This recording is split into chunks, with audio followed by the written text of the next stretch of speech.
When you know, and you know that you know, and you know that what you know is knowledge, you know. So once you know, you will be able to put into practice. When you are worried about putting into practice what you know, you are not worried about the deviance of another person. When someone is calling you towards the disobedience of Allah, you automatically will not go because you know Allah, recognize Allah, and your problems are solved. The problem with us is we don't recognize Allah. Let me tell you who is Allah, who was. He is the creator, the sustainer, the provider, the cherisher, the nourisher, the sustainer, and the one who's going to bring to you your sustenance, the one who's going to bring happiness to you, the one who's going to solve your marital problems, the one who's going to give you your children, the one who's going to give you everything you want. He is the only one. He is the owner of the happiness that you are looking. He is the owner of everything. So if you want more than what I said just now, you just need to develop a close relationship with Allah. Your problems are solved. Why do we have problems today? We have not developed relations with Allah. We have developed relations with those besides Allah. Allah is Al-Malik,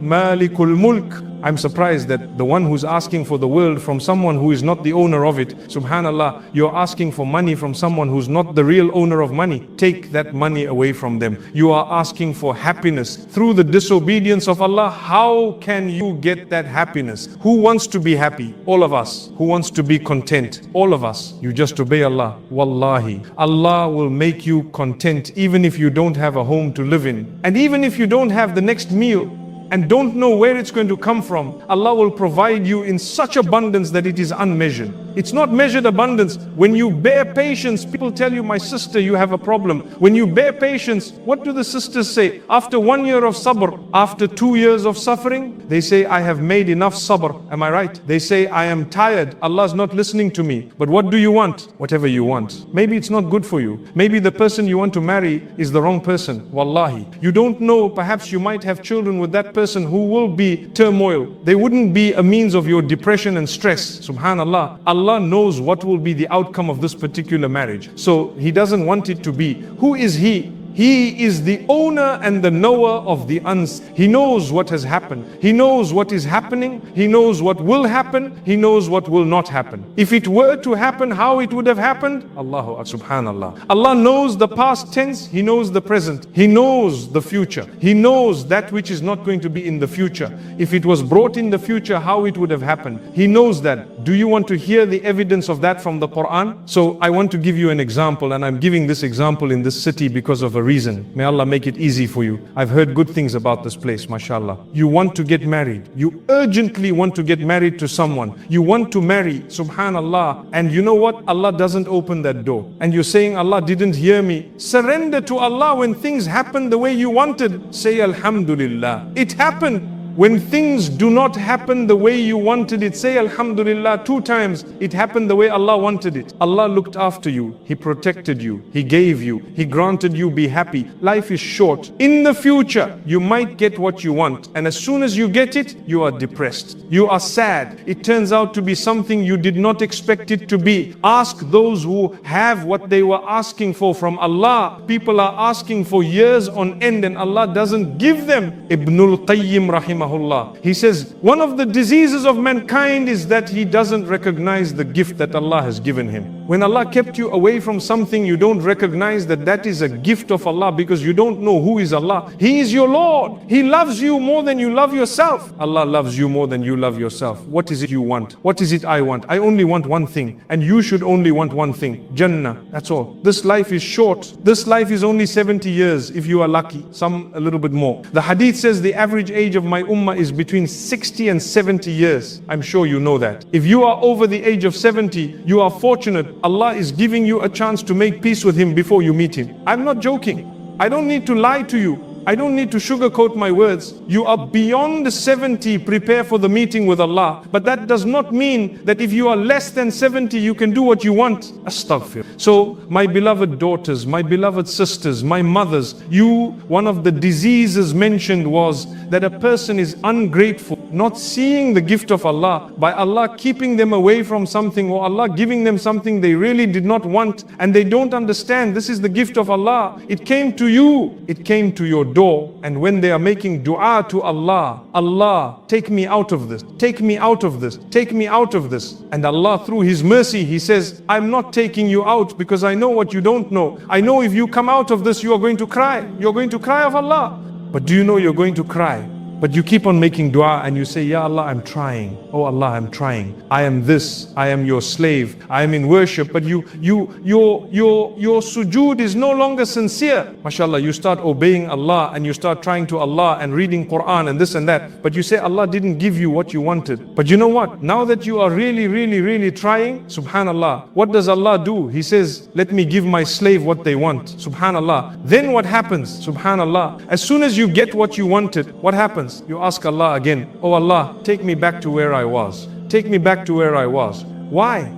Because you didn't understand who is Allah when He spoke to you from the beginning. When you ask Allah, He hears you, He loves you, He knows. He has answered it better than what you have asked Him. Imagine if you ask Allah, oh Allah subhanahu wa ta'ala, give me something that is not good for you. And He didn't give you. Who loves you more, you or Allah? You don't even love yourself as much as Allah loves you. As He protected you from something you didn't even know was going to damage you, so Allah gave this to you. You want to read this topic that I am delivering today? Open the book Al-Fawaid written by Ibn al-Qayyim. You will find the topic there exactly as I worded it. Allah make it easy for us. My brothers, my sisters, mainly we are sisters and mothers here, and my children who are here today, I'm reminding you, learn to understand who is Allah. I was giving you that evidence from the Qur'an to prove to you that Allah knows what will not happen if it were to happen. How it would have happened. How many of you have read Surah Kahf? Put up your hand. If you have read it in your lifetime, put up your hand, and mashallah, put your hands down. Generally we read it, some of the people read it on a Friday, generally. But it is a surah read normally. I prefer to tell people that the entire Qur'an is the word of Allah. You start from the beginning, you leave a marker as you left off. When you started, you read as much as you can to put a marker where you stopped, and you continue. In that way, it is more pleasant than anything else. Try to complete one entire Qur'an every so often. My mothers, my sisters, start your day by reading one verse of the Qur'an. Allah will beautify you. You no longer need makeup. You no longer need makeup. You know what? Who did you hear that? You want to know the best makeup that you can ever have? Listen to it. The best makeup, whoever's salah is beautified at night, Allah beautifies their face during the day. Subhanallah. Did you hear that? When your salah is beautiful at night, your face is beautiful during the day. So you are happy with the face Allah gave you. You don't need to change it because you are embarrassed to walk around with the blessing of Allah that Allah has bestowed upon you. Allah has bestowed upon you. You are happy with the identity Allah gave you. It is amazing. It is unique. Yes, everyone wants to look good. It is okay. But today, my beloved daughters, we are overdoing it so much so that your phone does not recognize you to open it anymore. You follow what I'm saying? You know, on the phone, we have face recognition. People set it once, they put their makeup, the phone doesn't open anymore while you just crossed one limit. Maybe you don't look like you anymore. Subhanallah. Learn to love Allah. He loves you. He gave you what He gave you. He knows what He gave you. Learn to love Him. So listen to what Allah says. He speaks to us about the story of Musa alayhi salam with a man known as Al-Khidr. Have you heard the name? MashaAllah. Is it true that you are not responding to me? Or maybe I can't hear you because of all the fans. The story of Al-Khidr. So Allah subhanahu wa ta'ala says that Musa alayhi salam met a man known as Al-Khidr, and Allah says, this man has knowledge that we have given him. So Musa alayhi salam asked him, can I join you? Can I be with you for a while? Can I travel with you? He says, if you travel with me, you won't understand what I'm doing. You will be questioning me. He says, I will travel with you on condition that I will not question you. I want to learn, I want to see. So they went together. 3 things happened. I'm not going to tell you what 3. I'm going to tell you 1. I want you to go back and revise. The 3, you need to do some homework. Are you going to do it? Go back and read the other 3 stories. What happened? 3 things happened. I'll tell you one of them. They traveled on a boat to cross the river, the water. And suddenly he started to make a hole in that boat. How can you make a hole on the boat of someone? Imagine you're in a taxi or someone else's car and you decide to puncture the tire. People are going to say, what's your problem? Right? How can you puncture the tire for nothing of these people? Right. So when Musa says to him, what are you doing? What did you do? He says, I told you, you won't be patient. And so Musa alayhi salam kept quiet. He says, it's okay. Excuse me. Later on, 2 more things happened. And after that, this man, he said, now I cannot be with you thrice. You have questioned me. Now we can part ways because I did what Allah told me to do. What did Allah tell him to do? So this is one of the verses where the reply comes beautifully. Allah says, that man told Musa alayhi salam, as for the boat, it belonged to 2 men who are working very hard, earning a living. And later on, upstream, there was an unjust ruler who was taking away all the good boats. He was stealing the good boats. When you see a car and it's nice, you take it away. When it's not nice, you leave it. So he said, Allah told him to create that hole for the defect in that particular boat so that the king later on, the ruler would not take the boat. One hole, you can repair it. It's okay. But to lose the entire boat, you lose your entire sustenance. So I want to tell you something. That boat was not taken by the king. Why? Because it had a hole. If it didn't have a hole, they were going to lose the whole boat. But the boat was not taken. Now look at the knowledge of Allah. Allah knew that this boat is never going to be taken. It was never taken. But Allah knows if it did not have a hole, it was going to be taken. So if that boat didn't have a hole and it was going down, it was going to be taken. Isn't that proof of the knowledge that Allah knows what is not going to happen? If it did happen, how it would have happened? Allah knows that. But we don't recognize Allah. So we want things that are detrimental for us, but we don't realize. Now I want to tell you, how do you know? How do you know that Allah wants this for you or He does not want it for you? It's a very important question. How do you know that? Do you want to know the answer? Number 1, you need to recognize Allah. You need to worship Allah. You need to befriend Allah. Then when He begins to close the doors for you, it means He does not want it for you. When He opens the doors for you, it means He wants it for you. How do I know this? Where do I get it from? It is called dua al-istikhara. Have you heard of that? In the istikhara, many of us, we think that we go to sleep, I will dream something. No, dreaming, you're daydreaming. What did you say? Did you say, if this is good for me, show me the dream? No, you didn't say that. If this is good for me, show me the color green in my dream. Oh Allah, if this is bad for me, show me the color red in my dream, like as if it is some traffic lights. No, astaghfirullah, forgive us. You say, this is good for me. If it is really good for me, make it easy for me, make it happen for me and make it easy for me. Then give me barakah. Which means if it is not becoming easy and the doors are closing one after the other, then you have to look at the other part of the dua.